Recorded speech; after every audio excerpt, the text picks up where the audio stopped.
Bonjour donc mes chers élèves du deuxième bac option SVT PC Agronomie et Sciences Maths.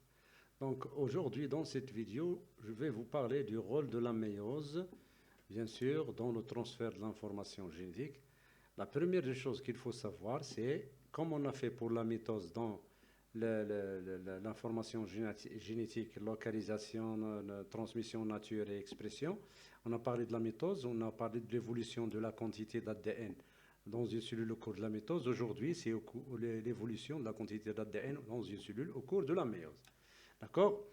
Donc, mes chers élèves, donc le graphique suivant représente l'évolution de la quantité d'ADN par noyau au cours de la fabrication, la production des gamètes à partir d'une cellule mère dans les gonades, c'est-à-dire à partir des cellules germinales, c'est-à-dire qui se localisent dans les gonades, c'est-à-dire les testicules pour les mâles et les ovaires pour les femelles.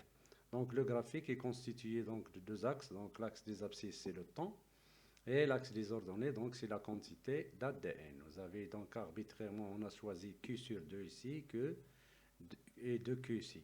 Donc les questions, c'est donc d'écrire l'évolution de la quantité d'ADN au cours de la méiose. Il faut savoir donc que la méiose est précédée par une seule interphase. Donc ici vous avez la méiose, vous avez D1, c'est-à-dire la division réductionnelle, et D2 en rouge ici, c'est la division équationnelle. Donc il n'y a pas d'interphase entre la division réductionnelle et la division équationnelle. Il est précédé par une seule interphase qui est constituée elle-même de trois phases. G1, phase de croissance initiale, S, c'est la phase de réplication ou bien de synthèse. Voilà, et G2, la phase, donc la phase voilà, de croissance secondaire. Donc la question d'écrire donc l'évolution de la quantité d'ADN au cours de la méiose. Voilà.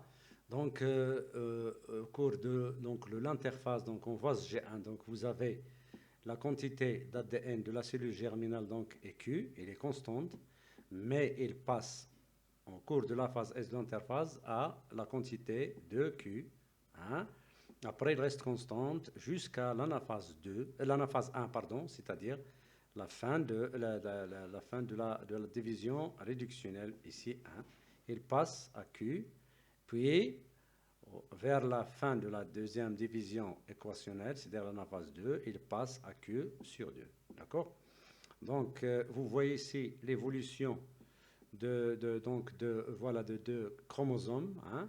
Donc, ici, vous avez la formule chromosomique 2N. Donc, on a deux chromosomes ici, donc 2N chromosomes à une seule chromatide. Donc, chacun, en phase G1, le chromosome chaque chromosome possède une seule chromatide. On a mis ici deux, hein, d'accord? Alors, après la réplication, regardez, on a ici deux N, donc la formule 2N chromosomes, mais chaque chromosome constitue de deux chromatides, d'accord? Alors, après la première division réductionnelle, on avait dit qu'on en a phase 1, séparation des chromosomes homologues, donc on trouve dans chaque cellule donc N chromosomes. Donc un chromosome, mais chaque chromosome est à deux chromatides. D'accord? Donc ici, on revient donc à la quantité Q, ici.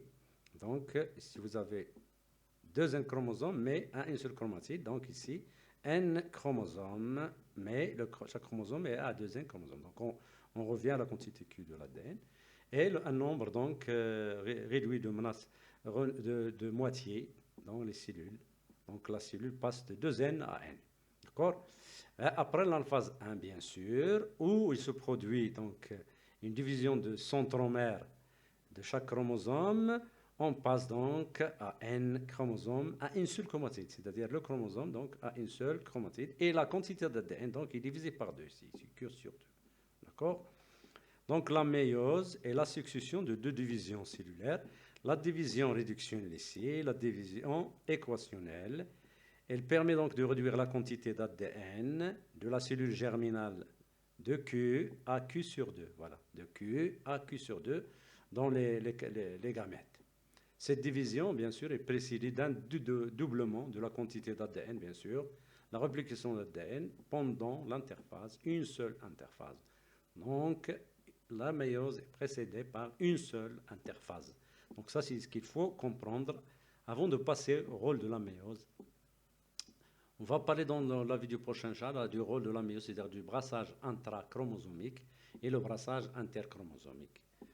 D'accord? Allez, bonne chance. Donc, j'espère arrêter la vidéo pour écrire et pour dessiner. Donc, bonne chance à nos élèves du deuxième bac, bien sûr.